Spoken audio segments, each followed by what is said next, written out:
4월 9일 오늘 만나 성경 말씀은 창세기 22장 13절에서 14절 말씀입니다. 아브라함이 고개를 들고 살펴보니 수풀 속에 순양 한 마리가 있는데 그 뿔이 수풀에 걸려 있었다. 가서 그 순양을 잡아다가 아들 대신에 그것으로 번제를 드렸다. 이런 일이 있었으므로 아브라함이 그곳 이름을 여호와 이레라고 하였다. 오늘날까지도 사람들은 주님의 산에서 준비될 것이다는 말을 한다. 아멘. 오늘 만나로 만나주시는 하나님을 기대합니다. 창세기 22장은 이해하기 어려운 하나님의 명령으로 시작됩니다. 2절 말씀입니다. 하나님이 말씀하셨다.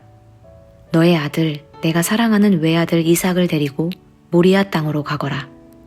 내가 너에게 일러주는 산에서 그를 번제물로 바쳐라. 아브라함에게 이삭은 단순한 아들이 아니라 하나님이 약속하신 미래였습니다. 그런데 하나님은 그 이삭을 내려놓으라고 하셨습니다. 그럼에도 불구하고 아브라함은 하나님의 말씀을 듣고 곧바로 길을 떠났습니다. 그러나 이삭과 함께 3일 길을 걸어가면서도 아무 설명도 하지 않습니다. 이삭이 번제할 어린 양은 어디 있습니까? 라고 묻지만 아브라함은 하나님이 자기를 위하여 준비하실 것이다 라고 대답할 수밖에 없었습니다. 마침내 그는 제단을 쌓고 나무를 버려놓고 이삭을 결박하여 제단 위에 올려놓았습니다. 칼을 들어 아들을 잡으려는 순간까지도 그는 하나님을 따르는 길에서 벗어나지 않았습니다. 이 과정에서 중요한 것은 아브라함이 어떤 극적인 행동을 했다는 점보다 하나님을 떠나 한 걸음도 방향을 바꾸지 않았다는 사실입니다. 이때 아브라함의 상황은 여전히 닫혀 있었습니다. 해결책은 보이지 않고 길도 보이지 않았습니다. 그러나 그는 보이지 않는 상황 가운데서도 하나님을 따라가고 있었습니다. 그런데 바로 그때 새로운 장면이 열립니다. 13절 말씀을 다시 한번 읽어보겠습니다. 아브라함이 고개를 들고 살펴보니 수풀 속에 순양 한 마리가 있는데 그 뿔이 수풀에 걸려 있었다. 가서 그 순양을 잡아다가 아들 대신에 그것으로 번제를 드렸다. 하나님께서 아브라함 앞에 새로운 상황을 열어주셨습니다. 그곳에는 수풀에 걸린 순양 한 마리가 있었습니다. 순양은 그 순간 갑자기 생겨난 것이 아니라 이미 준비되어 있던 것입니다. 그러나 그 준비하심은 하나님을 따르는 과정 가운데 비로소 드러났습니다. 아브라함은 그 땅 이름을 여호와 이레라고 부릅니다. 말씀에서는 여호와 이레를 주님의 산에서 준비될 것이다 라고 설명합니다. 이 단어의 궁극적인 의미는 하나님께서 보신다입니다. 하나님은 우리의 상황을 보고 계십니다. 우리가 알지 못하는 길도 보고 계십니다. 그리고 그분은 우리가 나아갈 길을 이미 준비하고 계십니다. 아브라함은 앞을 보지 못했지만 하나님은 보고 계셨습니다. 아브라함은 길을 알지 못했지만 하나님은 이미 길을 준비하고 계셨습니다. 여호와 이레의 신앙은 하나님이 길을 알고 계신다는 믿음이며 하나님께는 언제나 우리의 생각을 넘어서는 새로운 길과 방법이 있다는 고백입니다. 우리에게도 각자의 이삭이 있습니다.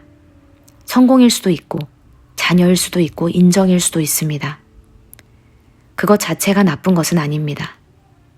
그러나 그것이 하나님보다 앞설 때 우리는 그 붙잡고 있는 것에 시선이 묶여 하나님이 이미 준비하신 것을 보지 못한 채 살아가게 됩니다.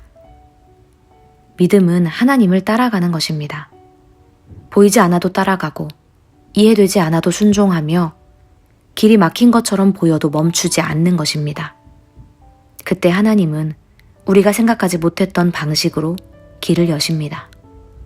오늘 우리의 삶 속에도 하나님은 여전히 여호와 이레로 일하고 계십니다.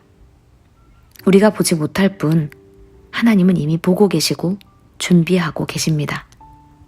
오늘 하루 이 말씀을 기억하며 여호와 이레의 신앙으로 살아가기를 소망합니다. 기도하겠습니다.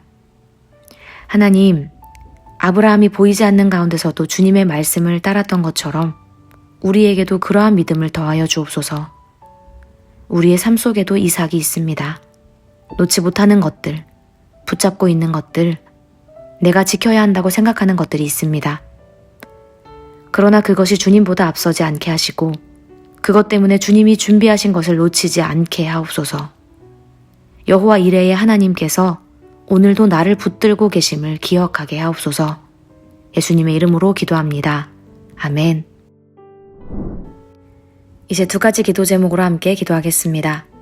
첫째로 말씀을 기억하며 기도하기 원합니다. 오늘 이 순간 나를 위해 일하시는 여호와 이레의 하나님을 경험하게 하옵소서. 둘째로 사회선교와 환경선교를 위해 기도하기 원합니다. 주님 안에는 우리가 보지 못하는 회복의 길, 우리가 생각하지 못했던 치유의 방법이 있음을 신뢰하며 매일 작은 순종으로 주님이 일하시는 자리에 동참하게 하옵소서. 이렇게 기도하신 후에 개인 기도하시겠습니다.